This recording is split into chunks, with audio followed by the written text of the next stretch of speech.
Chapter 321, Sand vs Fire. It starts as we were watching TV, reading books, and playing board games.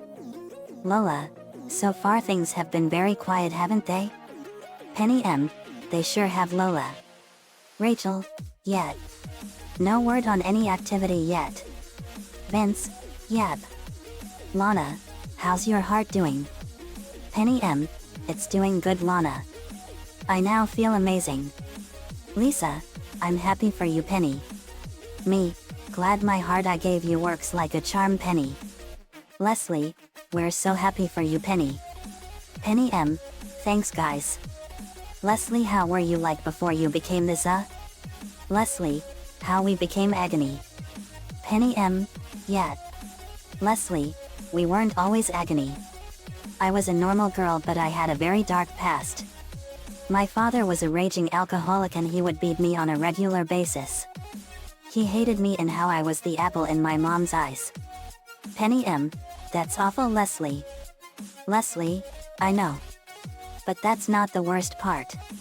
Warning, this flashback is very dark. Read at your own risk. Flashback starts. Leslie, narrating. My father raped me several times, beat me up, caused bad injuries to me, and he did the most terrible thing to me. Crying, he killed my mother right in front of me. And he sold me to the Life Foundation for more beer. Flashback ends. Leslie was crying hard and Very was comforting her. Very, I'm so sorry. Leslie. Sam, I know just how you feel. My parents were the most dangerous serial killer couple in the country and they did all that to me. They were about to sell me to someone, but I ran away before that could happen. Naruto, boy, you've had it worse than me. Leslie. Sakura, your father is a monster. No offense, Naruto. Naruto, none taken. Sakura. Me, that stupid man. Alexis, I can't believe that man. He should be locked up in the darkest prison cell imaginable. Leslie, I promise we'll get justice for you. Leslie, thank you. Alexis. Suddenly, without warning, a blue fireball bursted through the window and hit Alexis, and she was in a tornado of blue fire. Lainey, another elemental choosing. Zoe, it sure is. The blue fire tornado had snowflakes in it along with icicles. I touched the tornado and my hand had frost on it. Me, it's cold fire. Linka, it sure is. That's cold stuff. The tornado vanished and Alexis had sky blue angel wings and blue clothes. Alexis, what happened? Me, you were in a tornado of cold fire and you were given wings and powers. Alexis, let me see here. Alexis held out her hand and she fired a blue fireball and the wall froze with ice. Alexis, this is awesome. Me, it sure is. Let me see here. I pull out my book and look it up. I made an unusual discovery. Me, here it is. Alexis, you've been given your powers by the cold fireball of Sky, the goddess of the hunt, skiing, and winter in Norse myth. Once every 250 years she sends a fireball made of blue cold fire that bestows her powers of all of winter to a worthy soul who has an overwhelming sense of love and justice for those that are closest to her. Alexis, that's amazing. I have a lot to learn now that I have ice powers. Rachel, this is gonna be so cool for you. Alexis. No pun intended. Lana, I'll teach you everything I know about how to use your powers. Alexis. I got my powers because of the snowflake of Kion, the goddess of snow in Greek myth. Alexis, thanks. Lana. The TV show was interrupted by a breaking news report. News reporter, we interrupt this program to bring you this breaking news report. We are live in downtown Royal York, where Flint Marcus the Sandman is facing a high school kid with incredible fire powers as well as a man that looks like he's made of pure clay. We saw that the kid had blonde and red hair and his fire powers were incredible and he had a red shirt and beige pants. Me, gasp. That's Francis Stone aka Hot Streak. And that's former actor Matt Hagen aka Clayface. Lincoln, you know Francis JD? Me, yeah. It was 9 years ago. He was a hot-headed bully and I was his favorite target. Francis and I would get into these huge fights as part of a daily fighting session after school, and he was a powerful fighter, but it gave me a good workout.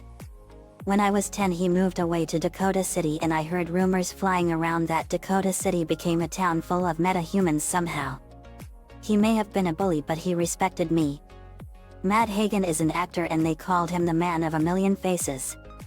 His face was horribly disfigured after he got into a terrible car accident and he recovered in the burn unit.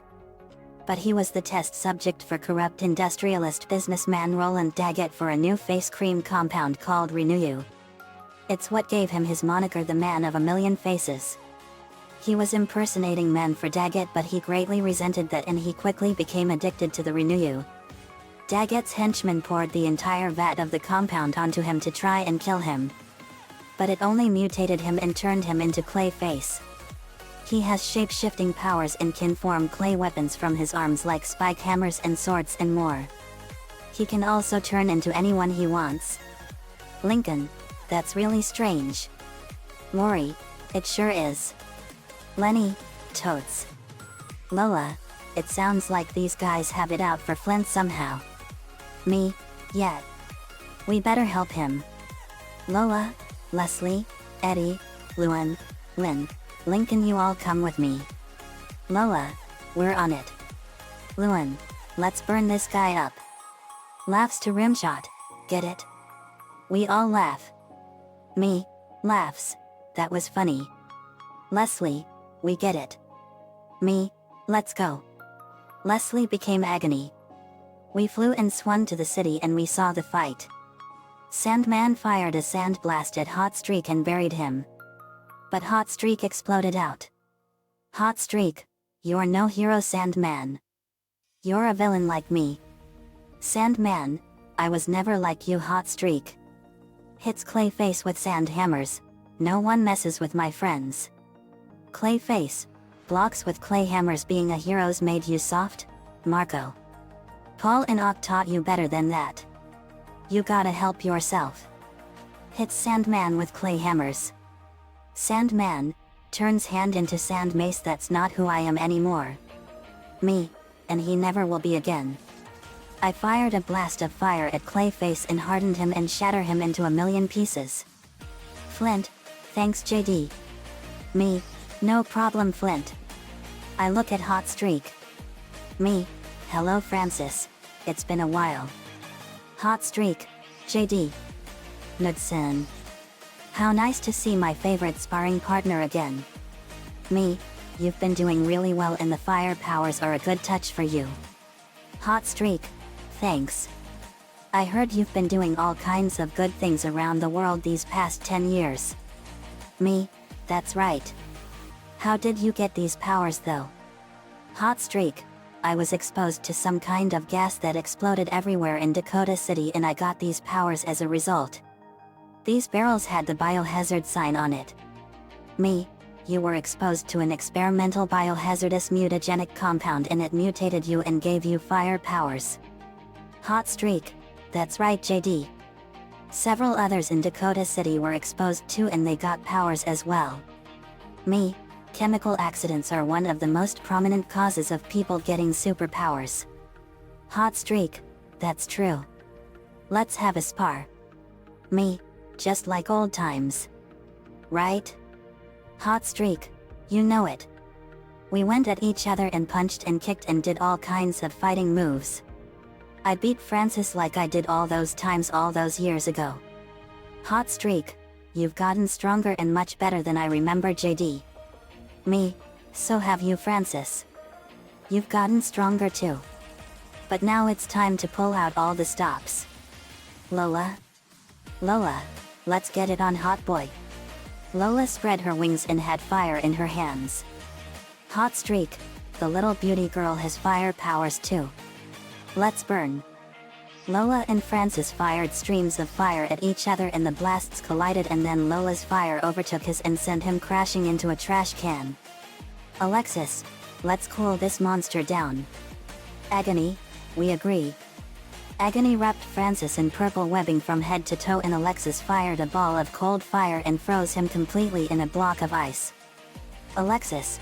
Now that's what I call getting the cold shoulder. Rim shot. Luan. Laughs. That was a good one, Alexis. Alexis. Thanks, Luan. Eddie arrived. Eddie. Laughs. That was a good one. Great fight, guys. Lola. Thanks, Eddie. Luan. Are you alright, Eddie? Eddie. I sure am, my queen of comedy. I had a run-in with Clayface earlier. Flashback. Eddie was listening and dancing to Come and Get Your Love by Redbone on the street until he ran into a man. Eddie turns his music off. Can I help you? Man, I'm looking for Flint Marco. Have you seen him?